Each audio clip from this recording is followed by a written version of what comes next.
오늘은 주님을 향한 전혀 다른 두 반응이란 제목으로 하나님의 말씀 전파하도록 하겠습니다.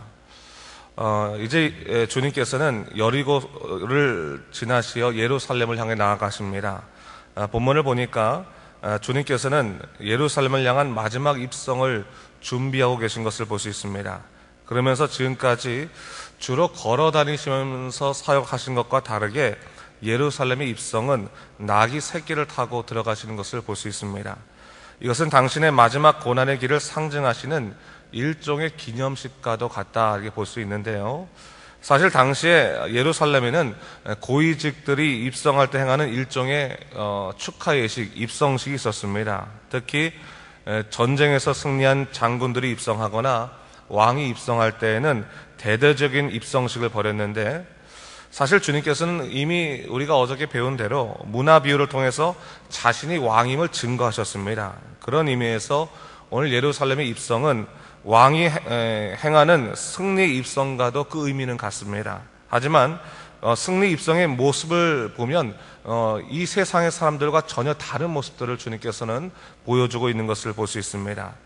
오늘 본문을 보면 주님의 입성이 큰 의미를 가지고 있음에도 불구하고 그 준비의 모습들은 세상의 왕들과 전혀 다른 모습을 볼 수 있는데, 세상의 왕이 자신을 높이고 공적을 자랑하는 면으로 그 입성을 준비했다면, 하나님의 예수 그리스도께서는 진정 하나님 나라의 왕이신 그 모습들을 오히려 자신을 낮추시고 그 공적을 감추시는 것으로서 그것을 보여주고 계시다는 것을 볼 수 있습니다.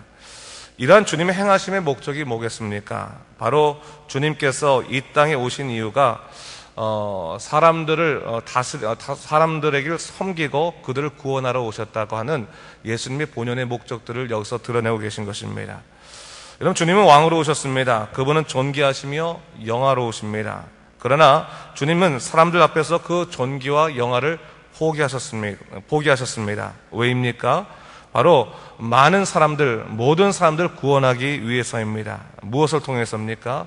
고난과 죽음을 통해서, 대속을 통해서 인간을 구원하시기 위해서 오신 것입니다.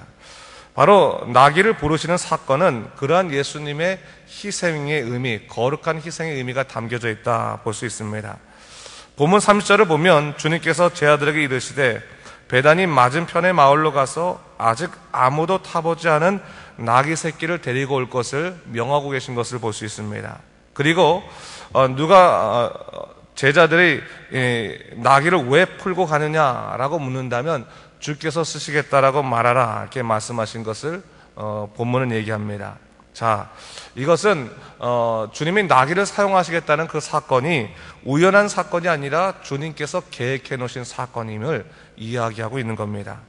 주님께서는 당신의 마지막 승리 입성을 통해서 이 나귀의 고통을 통해 그 의미를 우리에게 가르쳐주고 계시다라는 것을 우리가 좀 볼 필요가 있습니다. 한 번도 사람을 태워보지 않은 나귀 새끼, 아무런 죄가 없는 순결한 어린 동물, 그렇지만 감당할 수 없는 세상의 무게로 말미암아 고통스럽고 울부짖으며 죽음의 길로 향해야 되는 그 나귀의 모습을 통해서 주님께서는 구원을 위해서 죽기까지 복종하시는 그 왕의 모습을 그리고 있다는 것을 우리가 좀 살펴볼 필요가 있습니다. 여러분, 왕은 군림하기 위해서 있는 것이 아니라 희생을 위해 있는 것이라는 것을 주님께서는 진정으로 우리에게 보여주신 것입니다. 자, 오늘 우리가 주님의 승리 입성을 묵상하면서 주님의 그 끝인 사랑을 좀 묵상해야겠는데요. 섬김을 받으러 오신 것이 아니라 도리어 섬기러 오신 주님의 사랑을 기억하면서 과연 우리는 어떠한 믿음 생활을 하고 있나를 좀 곰곰이 돌아볼 필요가 있습니다. 나는 주님처럼 섬기는 사람인가, 아니면 아직까지 누리려고 하는 사람인가, 난 주님을 따르는 사람인가, 아니면 나를 높이는 사람인가를 곰곰이 생각할 필요가 있다는 사실입니다. 오늘 본문을 보면요, 주님께서 겸손의 왕으로 예루살렘에 입성하실 때 이를 반응하는 모습들을 볼 수 있습니다. 특히 대조적인 두 그룹의 모습을 볼 수 있는데, 제자들이 주님의 입성을 찬양하고 기뻐하고 있는 반면에 바리새인들은 이를 싫어하고 오히려 기뻐하고 있는 제자들을 책망하고 있는 것을 볼 수 있습니다. 이것은 오늘날 신앙생활하는 우리에게도 여전히 중요한 메시지를 주고 있다 할 수 있습니다.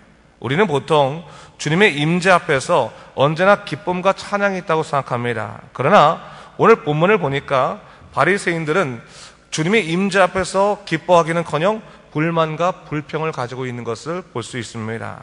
자, 왜 그런 걸까요? 이는 아직까지 그들의 자아가 죽지 않았고 하나님을 사랑한다고 말하면서도 실상은 그들의 자아가 하나님보다 앞서 있었기 때문입니다.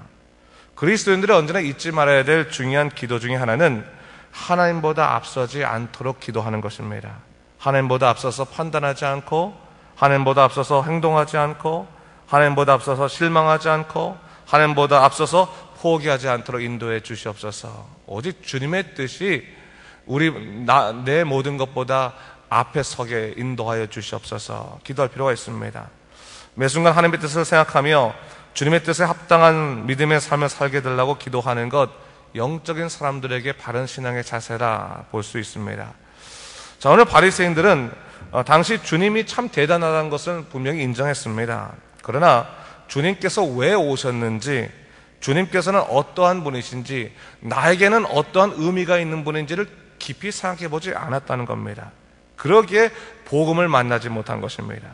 예수 그리스도가 복음이 되는 사건은 바로 나를 향한 주님의 희생과 사랑을 깨달았을 때 일어나는 것입니다.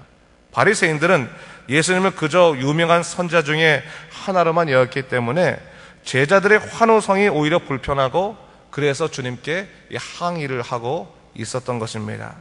여러분, 오늘날에도요, 예수님의 존재는 대단하죠. 예수를 모르는 사람이 세상에 있겠습니까? 크리스마스 때 예수님이 태어나신 날이라는 걸 모르는 사람이 있겠습니까? 크리스마스 즐기면서도 이날은 예수가 태어난 날이라는 것을 다 압니다. 그러나 그 예수님께서 단지 위대하고 유명한 사람으로서 아는 것은 우리에게 하나도 의미가 없습니다. 우리에게는 뭡니까? 그분이 나를 위해서 죽으신, 나를 구원하러 오신 나의 구원자 예수님, 주님, 그리스도라고 고백하지 않는 이상은 여러분, 우리가 영적인 부분에 있어서 구경꾼밖에 되지 않는 것입니다. 여러분, 살아가면서요, 우리가 믿음 생활하면서도 교회 안에서도 구경꾼 될 수 있습니다. 여러분, 특히 내 자아가 정말로 아직까지 죽지 아니하고 또 주님보다 내 모든 생각이 앞장서 있으면 결국 우리는 영적인 구경꾼이 되는 것입니다. 그것을 잊지 말아야 되는 거예요. 여러분, 우리가 진정한 신앙의 자세를 갖게 된다, 다시 말해 진정한 신앙의 깨달음이 있게 되는 것은 사실 자기가 얼마나 무익한 존재인지, 죄된 존재를 깨달으면서부터 나오지 않습니까? 거기서부터는 자랑할 것이 하나도 없는 겁니다. 여러분, 은혜가 너무 놀랍고 감사한 것은 뭡니까? 주님, 나 같은 무익한 종을 주님께서 나를 선택해 주셨군요. 나를 위해서 죽으셨군요. 그렇다면 모든 신앙생활에 어떻게 보면 감사할 수 있는 것밖에 없고 충성할 수 있는 것밖에 없습니다. 여전히 사실 내 자아가 살아있기 때문에 내 식으로 내 모든 것들을 바라보게 된다면 우리는 믿음 생활 가운데 기쁨보다는 불만족의 모습들을 발견할 수밖에 없게 된다는 사실입니다. 오늘 주님은 바로 이런 것들을 이 바리새인의 모습을 통해서 보여주고 계신 거죠. 근데 여러분, 오늘 제자들의 찬양을 다시 한번 묵상하면 좋겠는데, 우리 37절과 38절 말씀 한번 읽어볼까요? 37절, 38절 같이 읽겠습니다. 시작.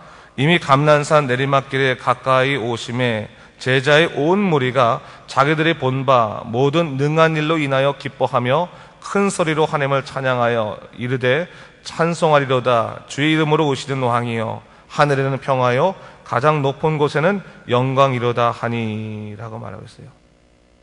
오늘 보니까요, 37절에 보니까 제자의 온 무리가 자기의 본 바 모든 일로 인하여 기뻐하며 하나님을 찬양했다라고 얘기하고 있습니다.